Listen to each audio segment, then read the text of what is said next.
Tonight is a somber anniversary. 25 years ago today, John F. Kennedy Jr. died in a plane crash. He was piloting. It also killed his wife and her sister.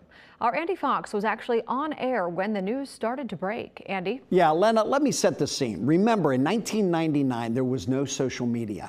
NBC had taped the second hour of the Saturday Today show. There was no mention of the downed plane.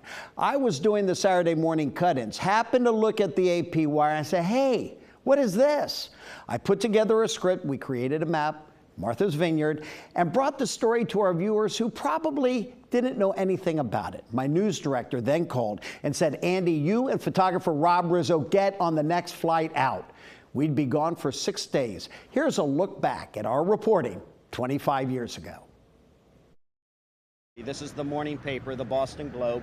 Hope fades to a stark conclusion. No survivors from Kennedy crash. Together with photographer Rob Rizzo, we arrived at the Kennedy compound Saturday, July 17th, 1999. The beginning of the Kennedy compound under tight security, and well, you can see 100 members of the media. That was the biggest media event I've ever covered in my career. I've covered 9/11 from the Pentagon. John Kennedy Jr., his wife Carolyn Bessette, and her sister Lauren were flying to the wedding of Kennedy's cousin Rory. A huge white tent set up for the wedding at the Kennedy compound. Sadly, it would now be used for a wake.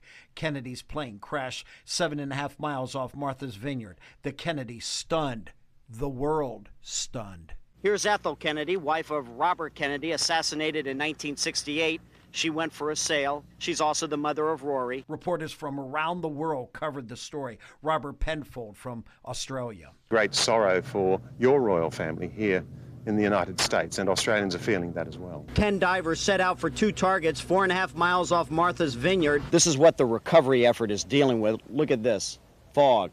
30 minutes ago, it wasn't here, just rolls in. Our reporting showed the thick fog that rolls in over Martha's Vineyard that blinded Kennedy as he flew towards the airport. He became disoriented during final approach. He was not instrument trained. We just came to pay our respects to President Kennedy and his family because over the years, all that he's done. The recovery effort was mammoth.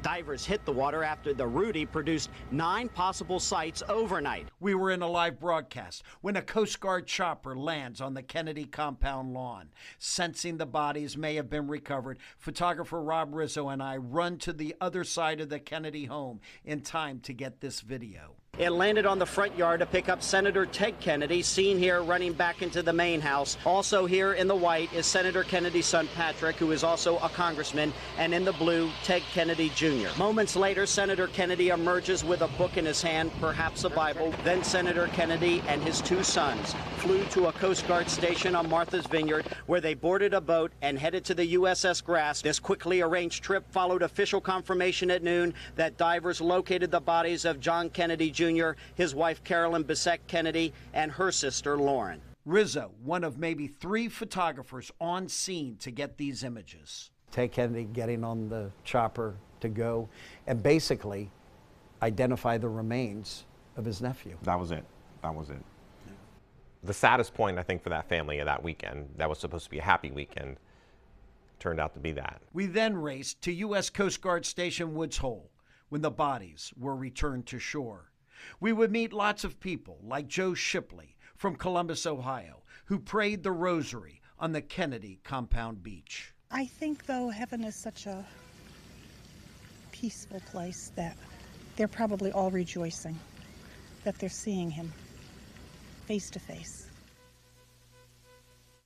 25 years ago, you heard Robert Penfold from Australia refer to John Jr. as your royal family. This indeed was an unprecedented interagency effort to recover the bodies and wreckage of a private plane flown by a private citizen. Then President Bill Clinton defended his decision to allow this because, in his words, of the Kennedy family contributions to our country. I'm Andy Fox, 10 on your side.